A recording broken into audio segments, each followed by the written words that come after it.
Another area where we've had some difficulty has been in halfway houses, and Senator Gordon has proposed performance-based contracting to help ensure the safety of inmates and citizens.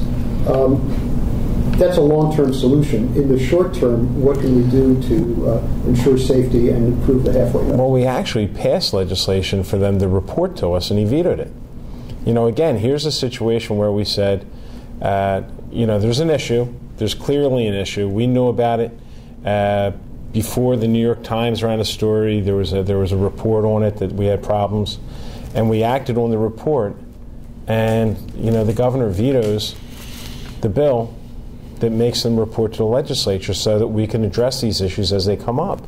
These are things that the governor, if there's a problem, he doesn't want anybody to know about it, and that's what's going on here. It's a very clandestine way of running government.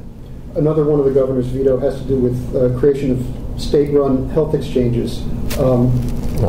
There's another attempt to create that. A bill is being introduced. Do you expect a different outcome? You want to use? Well, last night's debate was classic. The governor is supporting Governor Romney, who said, I want to leave all of these decisions to the states. And in our state, the governor is saying, I'm vetoing any bill that'll let the state have input into these cooperative buying groups. So, they don't tell the truth. Neither Governor Christie nor Governor Romney have told the truth on this issue. Can't have it both ways. Do you want the federal government to take over health care, or do you want the state to do it? So the governor vetoed the first bill on the basis, well, I want to wait for the courts. Well, then when the courts decided, his next answer was, well, now I want to wait for the election. And hopefully when President Obama wins, he's going to say, now I want to wait for my election, whatever it'll be. But the Democrats have passed a bill that sets up a cooperative buying group that will help insurance rates in the state of New Jersey. We'll see where the governor stands on it. Senator Weinberg, you're on the Judiciary Committee. Have you heard anything from the governor's office on a Supreme Court nomination? I have not heard a word from the governor's office. And let me repeat, we set standards with the leadership of the Senate President. And the standards were diversity, integrity, and experience. All three standards.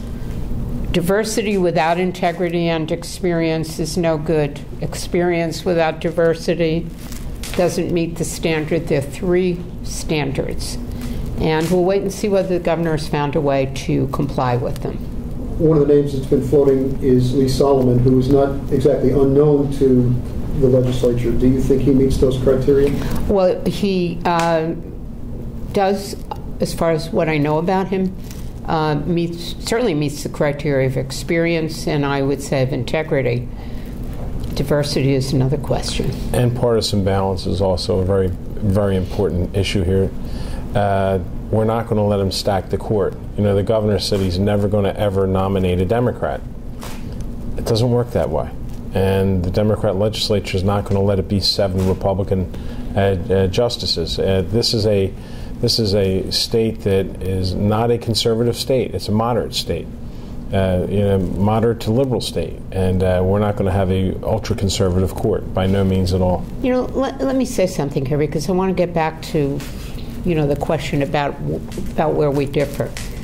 On the basic philosophy that Democrats are supposed to stand for, there is nothing that I differ with the Senate President on. And I think his stand on the Supreme Court really showed it. This was a lot more than politics. This was about my future and my children's future and your children's future, and what kind of a Supreme Court are we going to have, whether we talk about women's health or school funding or how we raise taxes in New Jersey. It is fundamental to everything that we do here.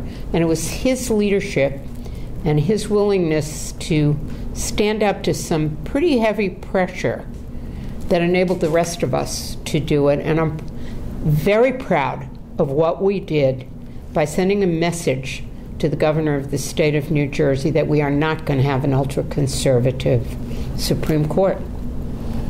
One of the things that has been bothering me, and it's starting to appear in the mainstream media, is the fact that Governor Christie has conducted almost 100 of these so-called town hall meetings. He's had hundreds of YouTube videos. Jerry Springer shows. Many of them are political in nature. Has he gone too far in spending taxpayer money on self-promotion? Well, I think it's a waste of money. It's the crowd is, the people that he wants to ask questions are identified in advance. It's a Jerry Springer show. I mean, I guess he enjoys it. It's entertaining, but it's not real, and it is a waste of taxpayers' money now. I mean, no one more than he knows that his budget's phony and that he's struggling with the numbers, trying to make the tax cut work. And we want to cut taxes. Who doesn't want to cut taxes? But running around doing the things that he's doing is, it's a waste of people's money, to be perfectly honest with you. I mean, I remember John Corzine getting criticized for staff and spending. These guys are spending a heck of a lot more than they ever did promoting himself all around the country. And the promotion is not just for New Jersey. The promotion is for outside of New Jersey. If you're a New Jerseyan and you hear about the comeback, which he doesn't want to talk about anymore, the 10% unemployment that we're approaching, it's not what he promotes and what it is two different things. Final question for Senator Weinberg. You recently formed a Jersey Girl caucus. What's the purpose? Why Senator Weinberg? What about me? Well, actually, I had a couple of people have offered, including Rush Holt. You haven't offered yet to join to start the men's auxiliary of the Jersey Girls caucus. I want to join the Jersey Girls caucus. But we'll let you start. Let me be an honorary member. You know what? It was a combination of a little bit tongue-in-cheek, a little humor, but to call attention to really what this governor represents, the ultra-right wing of his party. And when it comes to women's health, or when it comes to he wants to go around now and take a bow for the Democrats putting extra money into the budget for the New Jersey Seed program.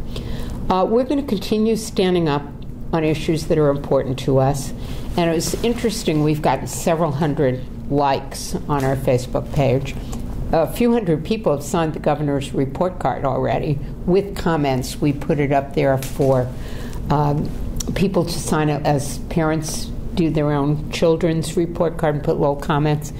And when we get enough of them, we'll probably deliver them personally to the governor's office. So I think it was, I'm proud of it. And when our Democratic National Chair, Debbie Wasserman Schultz, came to New Jersey to help raise money for Obama, we presented her with an honorary Jersey Girl certificate, which she was thrilled with and said will hang in her Washington, D.C. office.